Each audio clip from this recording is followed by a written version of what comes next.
ஒண்ணு பாவத்தை நோத்தை என்ன செய்கிறது, வியாதி என்ன செய்கிறது, வருகிறது. ஏன் தெரியுமா? கர்த்தருக்கு ஸ்தோத்திரம். நல்ல கவனிக்கணும். இந்த திமிர்வாதக்காரன் அப்படின்னு திமிர் பிடிச்சவங்க நீங்க நினைச்சிடக்கூடாது. உடனே திமிர் பிடிச்சவங்க போல தெரியுது. திமிர்வாதக்காரன் அப்படின்னா வாதை நோயினாலே பாதிக்கப்பட்டவை. கை கால் வராம வாதை நோயினால பாதிக்கப்படுவாங்களா? அவனால கையை அசைக்க முடியாது, கால் அசைக்க முடியாது. அவனை என்ன செஞ்சுட்டாங்க, கட்டோட தூக்கிட்டாங்க. இந்த 4 பேர் பரலோகத்துக்கு போனா எனக்கு ஒரு ஆசை, அந்த 4 பேர் முதல்ல பார்ப்பேன். ஏன் தெரியுமா? ஒருத்தன் படுத்து கிடக்கிறான், நடக்க முடியாம கிடக்கிறான். இவன் இயேசுநாதர்கிட்ட கொண்டு போனா இவன் நடந்துருவான்னு அவன் நம்பலாம் பாருங்க. படுத்திருக்கிறவன் நம்பல, தூக்கிட்டு போறவன் நம்புறான். அல்லேலூயா. நீங்க முதல்ல நம்பணும். ஒரு வியாதிஸ்தரை கூட்டிட்டு வந்தா இன்னைக்கு கர்த்தர் அவனை சுகமாக்குவாரு அப்படின்னு நீங்க நம்பி ஒருத்தனை தூக்கிட்டு வந்தா, வண்டியில வச்சு தூக்கிட்டு வந்தா, அல்லது நீங்க கூட்டிட்டு வந்தா, செலவு பண்ணி கூட்டிட்டு வந்தா பாருங்க. வீட்டு ஏதோ ஐடியா பண்ணி பார்க்கலாம். ஏசுவர் வீட்டுக்குள்ள உட்கார்ந்து இருக்கிறார், உள்ள போக முடியல. ஒரே கூட்டம், ஜனக்கூட்டம் முன்னாடி பின்னாடி நெருக்க ஆரம்பிச்சிருச்சு. பார்த்தா ஒன்னும் வழியில மேல இருக்க அந்த தட்டோட பிடிச்சிட்டு நேரம் உள்ள இறங்கிட்டான். இறங்கணும்னு ஆண்டவர் பார்க்க இறங்காது, மேல இருந்து கட்டில் கீழே வருது. மேல இருந்து கட்டோட இறங்கிட்டாங்க ஒரு ஆளை.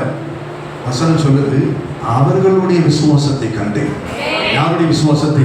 தூக்கிட்டு வந்தான் பாருங்க. அவர்கள் விசுவாசத்தை கண்டு என்ன சொன்னா பாருங்க. ஆண்டவர் அவனை பார்த்து, ஆமா மகனே, உன் பாவங்கள் உனக்கு. அவனுக்கு என்ன தேவை?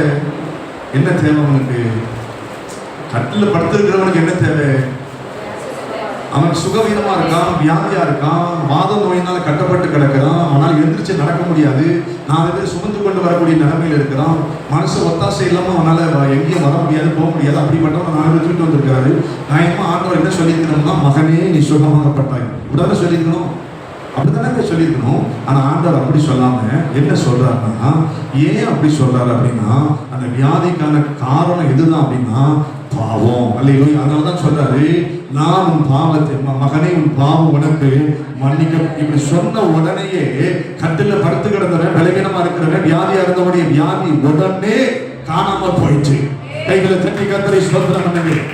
அப்போ வியாதிக்கான காரணத்துக்கு மகனே உன் பாவம் உனக்கு மன்னிக்கப்பட்டது என்று சொன்ன மாத்திரத்திலே அந்த அந்த திமிர்வாதக்காரன் சுஸ்தமாக்கப்பட்டான். கர்த்தருக்கு ஸ்தோத்திரம். அல்லேலூயா.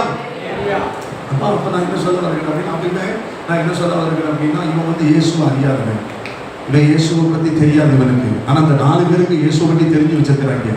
இயேசு எத்தனையோ பேர் சுகமாக்குகிறார். அவர்கிட்ட போனா இவனுக்கு ஒரு விடிவு காலம் கிடைக்கும், இவனுக்கு ஒரு விமர்சனம் கிடைக்கும். நம்மளை சுத்தி நிறைய பேர் எழும்ப முடியாம இருக்கிறாங்க. எழும்ப முடியாம வாழ்க்கையில துவண்டு போய் கிடப்பாங்க. கர்த்தருக்கு ஸ்தோத்திரம். வாழ்க்கையில துவண்டு போய் கிடப்பாங்க, வாழ்க்கையில தோற்று போய் கிடப்பாங்க, வாழ்க்கையில நிம்மதி இல்லாம இருப்பாங்க, சமாதானம் இல்லாம இருப்பாங்க. சுத்திலே நீங்க யாருக்கே பேச்சு கொடுத்து பாருங்க, நிறைய கதை சொல்லுவாங்க. கர்த்தருக்கு ஸ்தோத்திரம். பலவீனப்பட்டு கிடப்பாங்க. அவங்களுக்கு ஒரு எதிர்கால நம்பிக்கையற்ற நிலையில இருப்பாங்க. கணவரால் கைவிடப்பட்டவங்களா இருப்பாங்க. கர்த்தருக்கு ஸ்தோத்திரம். பிள்ளைகள் கைவிடப்பட்ட நிலையில இருப்பாங்க. அப்படிப்பட்டவங்களை நீங்க ஆதரவுப்படுத்தி உன் நம்பிக்கைக்கு பாத்திரவானாய் ஒருவர் இருக்கிறார். உனக்கு உத்தரவாதம் தருகிற ஒருவர் இருக்கிறார். உன்னை நடத்த ஒருவர் இருக்கிறார். உன்னை காக்க ஒருவர் இருக்கிறார். உன் நம்பிக்கை வீண் போகாது, நிச்சயமாகவே உனக்கு முடிவு உண்டு என்று சொல்லி நீங்க ஆலயத்துக்கு அழைத்து கொண்டு வந்தார். அன்றைக்கு அந்த ஆத்மாவை கர்த்தர் சந்தித்து நம் ராஜ்யத்தில் சேர்த்து அவர்களுக்கு தகப்பனாக, அவர்களுக்கு தேவனாக இருக்க என் ஆண்டவர் வல்லமையானவராக போதுமானவராக இருக்கிறார். அது நம் மேல் விழுந்த கடமை. ஆத்மாக்களை ஆதாயப்படுத்தி தேவனுக்கு நிறைய திருப்பி கொண்டு வருவது நம்முடைய கடமை அல்லவா? இந்த உலகத்தில் எத்தனை பேர் நம்பிக்கையற்ற நிலையில தற்கொலைக்கு நிலை போகிறாங்க, எத்தனை பேர் வியாதிப்பட்டு கிடக்கிறாங்க, எத்தனை பேர் பலவீனப்பட்டு கிடக்கிறாங்க, எத்தனையோ ஆயிரங்களை செலவு பண்ணி மருத்துவத்தினாலே கைவிடப்பட்ட நிலைமையில் இருக்கிற எத்தனையோ ஜனங்கள் இருக்கிறார்கள். அவர்களுக்கு நீங்க சுவிசேஷத்தை சொல்லி சுகமளிக்கிற ஒருவர் இருக்கிறார். இலவசமாக சுகமளிக்கிற ஒருவர் இருக்கிறார். அவரை ஏற்றுக்கொண்டால் உனக்கு சுகம் உண்டு. உன் பாவம் மன்னிக்க பூமியில் அவர் ஒருவரை இருக்கிறார் என்கிற நற்செய்தியை சொல்லி நீங்க அழைத்து வந்தார்.